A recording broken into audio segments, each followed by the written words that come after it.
Le Texas approuve la centrale électrique virtuelle Tesla à Houston et Dallas. Donc Tesla a fait un pas en avant majeur dans la révolution de son paysage énergétique avec l'introduction de centrales électriques virtuelles dans les deux villes de l'État. Ces VPP ont maintenant été approuvés par l'Electric Reliability Council of Texas pour permettre aux propriétaires de Tesla Powerwall à Houston et au Texas d'acheminer l'électricité vers le réseau électrique du Texas pendant les périodes de pointe.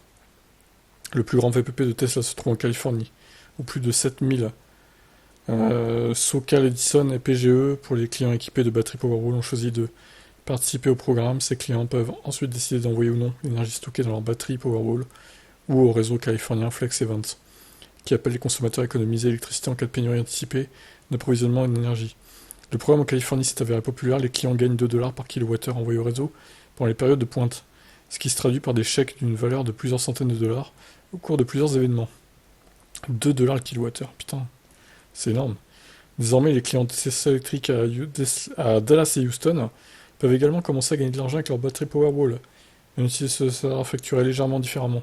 Selon la page d'assistance de Tesla Electric Virtual Power Plant, les clients gagneront 10 dollars par Powerwall sur leur facture d'électricité mensuelle.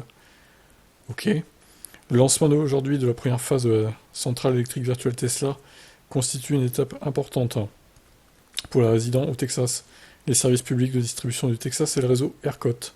Notre travail collectif a permis à Tesla de construire un écosystème énergétique décentralisé qui intègre de manière transparente l'énergie solaire stockée des Powerwall au réseau ERCOT, a déclaré Drew Baglino, vice-président principal du Texas en charge du groupe motopropulseur de l'ingénierie énergétique.